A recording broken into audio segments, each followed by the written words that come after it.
Hi there. It's Rob from Jim and Rob Overanalyze Movies. Just finished up our live broadcast where we took a look at The Woman in the Window, starring Amy Adams. We had a great, big, wide conversation. There may have been some ranting. Anyway, really had a great conversation. Here you're going to see our what I'm calling the short version. It'll be the spoiler-free bits of the show where we just we set it up, we give our first thoughts, our general kind of hot takes, and then we jump into whether we think it's worth your time or not. Any of the spoiler stuff you're going to find, I'll put a card somewhere up here that will link to the full show and hopefully actually a time code where that actually starts. But otherwise, I think that's about it. Enjoy the short version of Jim and Rob Overanalyze The Woman in the Window. Live from the Rob Christensen Radio Network Satellite Studio, it's Jim and Rob Overanalyze the Movies. All right, Jim, if it's cool with you, I think I'm going to, I think it's time to actually do the show that we promised everyone. Yeah, sounds good. All right, where are we here? Okay. Well, that's enough self-righteous moralizing anyway. Tonight, we're going to be taking a look at Jim and I are going to take a look at, with you, the best chat on the internet. We'll be discussing Netflix, The Woman in the Window, starring Amy Adams. This psychological thriller tells the tale of an agoraphobic woman living alone in New York who begins to spy on her new neighbors, only to witness a disturbing act of violence. It was directed by Joe Wright with a screenplay from Tracy Letts based on the novel by A.J. Finn.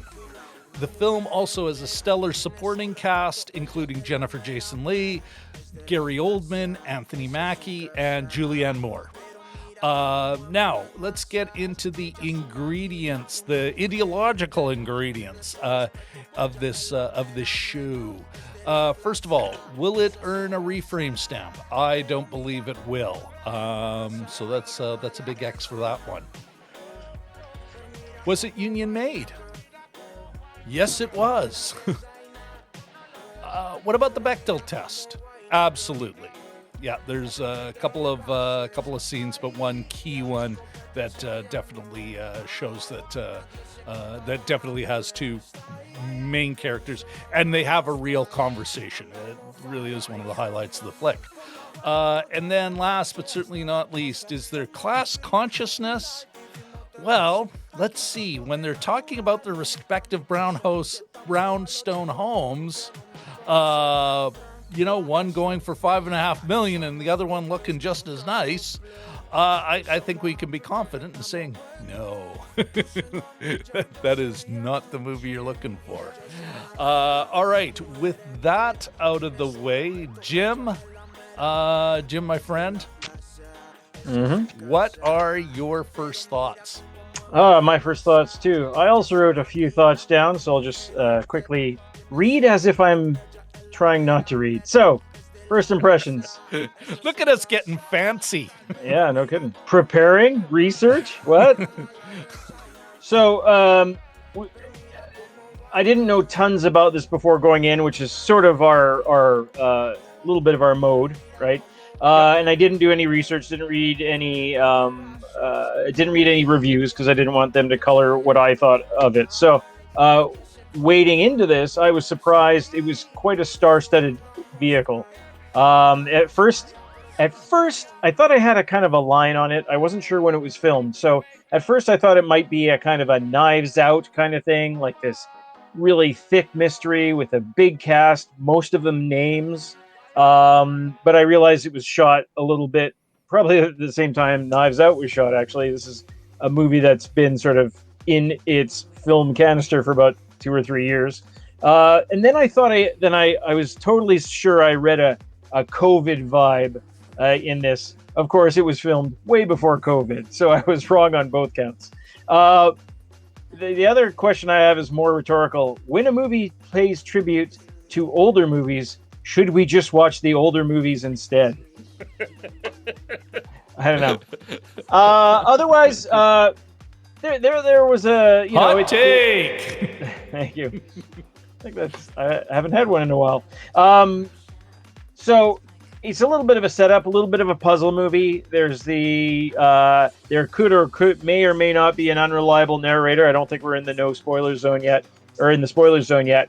But it grew on me as we watched it. I know a lot of people have been sort of crumpling up and throwing it over their shoulder.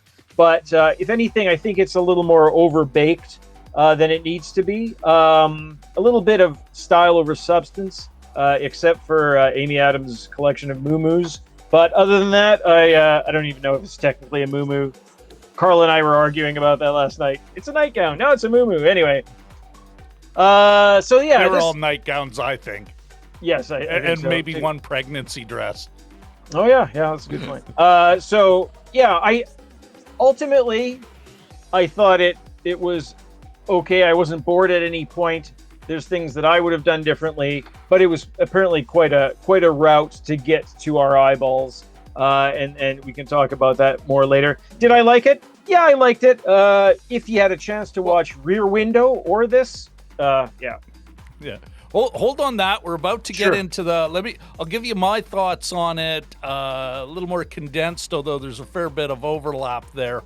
For myself, Jim, I was really, maybe for the same reasons, I too was trying to get on a line on this.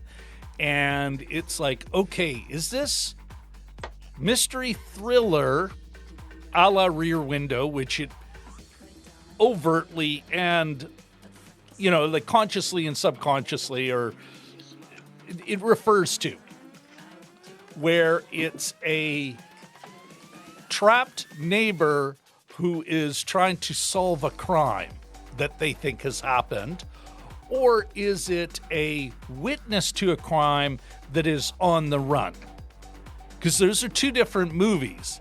Yeah. And here I felt it was that, and that it was trying to do both and ended up with neither. It was neither fish nor fowl. And so myself, I was left disappointed at the end of it. There were certainly parts where it was, more engaging, and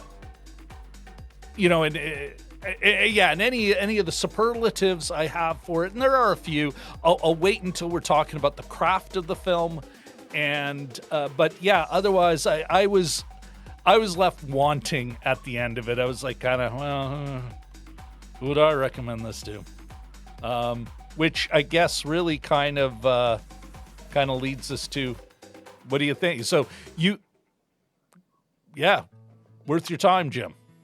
I'm sort of fence-sitting a bit on this. Ultimately, I'd say, I didn't. Yeah, I'd say. Let me give you a suggestion. Help frame this. It's almost like we have four ways we can answer this question. Mm-hmm. It's either a definite yes and, oh, well, and blah, blah, blah, blah. But either a definite yes, a definite no, but then there are two qualifiers. We can go yes, if, or no, but, or no, if, and yes, but. So run with one of those. If you're an Amy Adams fan, go for it. But otherwise, I would just watch Rear Window again. Oh, so and there is a few others in there, like you heard. Bogart, I think. Oh, you know what? We'll get into this later. I did Certainly, take notes. Okay. For myself, yeah, I can't even give it a. Well, actually, you know what, Jim? I'm going to jump on your recommendation. You're absolutely right. You're a big fan of Amy Adams. I was trying to see if you're a real whodunit, why-done-it fan, no, don't. If you're a psychological, no, I can't recommend it then. Yeah. Because it's such a mush, right? Yeah. But you're right. Yeah, she is you're a big Amy Adams fan, you're not going to see the best performance of hers, but you're going to see a solid performance from her. So, yeah, okay. Yes, if you're a big Amy Adams fan, I agree with Jim. Wow. Good. That's noteworthy, eh? Okay, folks, we are going to be entering the spoiler zone now.